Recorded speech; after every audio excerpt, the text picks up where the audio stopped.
नमस्कार, मी पंजाब खूप दिवसापासून सांगितलं की राज्यामध्ये 30 तारखेपासून राज्यात वादळी वाऱ्यासह गारपीट होणार आहे आणि 29 तारखेला उत्तर महाराष्ट्राकडे पाऊस सुरू होईल. चांदोड परिसरात, त्याच्यानंतर येवला, वैजापूर बऱ्याच ठिकाणी पाऊस बी झाला, वारं देखील खूप होतं. म्हणून शेतकऱ्याला परत एकदा आज सांगतो की ज्यांचा कोणाचा कांदा असेल, गहू असेल, हरभरा असेल, तर तुम्ही काय करा, 30 तारखेपर्यंत दुपारपर्यंत वेळ आहे, तुम्ही तुमचा कांदा असेल, गहू असेल, हरभरा असेल काढून झाकून ठेवा. कारण की राज्यामध्ये आतापर्यंत तुम्ही गारपीट होत असते फक्त एका भागातच होते, पण ह्या पावसामध्ये 30 मार्च पासून ते 3 एप्रिल पर्यंत 30, 31, 1, 2, 3च्या दरम्यान राज्यात ठिकठिकाणी गारपीट होणार आहे. आणि काही ठिकाणी लिंबासारखी गारपीट होईल, काही ठिकाणी बोरासारखी होईल आणि काही ठिकाणी चिंचोक्यासारखे गारपीट सगळ्या जिल्ह्याला पाहायला भेटणार आहे. तर सुरुवातीला सांगू इच्छितो की मग गारपीट जास्त कोणत्या एरियात होणार आहे. तर सुरुवातीला आपण 20 तारखेपासूनच राज्यात पाऊस सुरू होईल, पण हे पाऊस तुम्हाला सांगू इच्छितो, नंदुरबार जिल्हा झालं, धुळे जिल्हा झालं, नाशिक जिल्हा झालं, जळगाव जिल्हा झालं, त्याच्यानंतर अहिल्यानगर, इकडे संगमनेर तालुका, त्याच्यानंतर मुंबई ठाणे, आपला मुरबाड ते परिसर, पालघर त्या परिसरामध्ये, कोकणपट्टी म्हणजे पालघर पासून ते डायरेक्ट याच्यापर्यंत कुडाळपर्यंत संपूर्ण कोकणपट्टी ह्या परिसरात देखील पाऊस पडणार आहे. सातारा, कोल्हापूर, तसेच तिथपर्यंत ह्या कोकणपट्टीमध्ये देखील खूप पाऊस देखील होणार आहे, गारपीट देखील होणार आहे. म्हणून हे लक्षात घ्यायचं.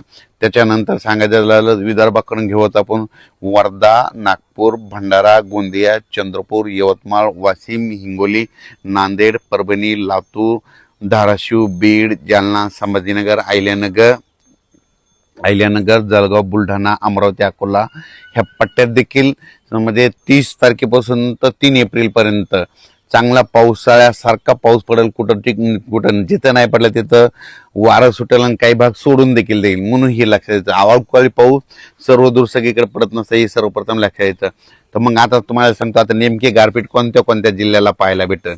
तर तुम्हाला एक सांगू इच्छितो, सुरुवातीला मी परभणी जिल्ह्याचा आहे म्हणून परभणी जिल्ह्यातलं सांगू इच्छितो की परभणी जिल्ह्यात आमच्या इथं सेलू तालुका आहे माझा. म्हणजे माझ्या गावापासून कम्प्लीट इकडं वालूरकडं म्हणजे वालूर, चारठाणा ह्या परिसरात गारपीट पाहायला भेटेल. म्हणजे आमच्या सेलू तालुक्यात भेटेल, जिंतूरकडे देखील भेटेल, पालम परभणी जिल्ह्यामध्ये पालम देखील आहे, पालम पुण्याच्या त्या पट्ट्यामध्ये गारपीट बघायला भेटतं.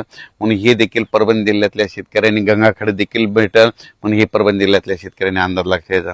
आपण परभणी जिल्ह्याच्या बाजूला बीड जिल्हा, तर बीड जिल्ह्यातल्या शेतकऱ्याला सांगू इच्छितो की गेवराई जिल्ह्यामध्ये देखील, गेवराई तालुक्यामध्ये देखील पाऊस देखील भेटेल, गारपीट देखील भेटणार.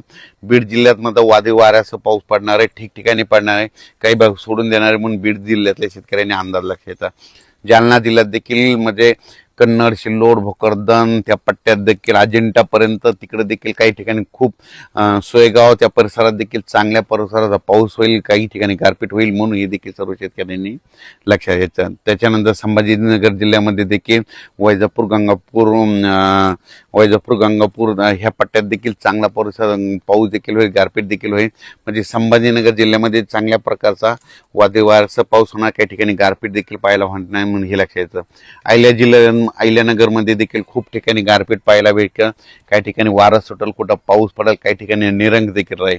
संगमनेर तालुका, त्याच्यानंतर पुणे जिल्ह्यात देखील जिल्ह्यातल्या शेतकऱ्यांना देखील गारपीट पाहायला भेटेल. म्हणून हे देखील पुणे जिल्ह्यातल्या सर्व शेतकऱ्यांनी आपण आपला कांदा असेल, गहू असेल त्याचं काळजी घ्यायची. सातारा जिल्ह्यात देखील गारपीट पाहायला भेटेल.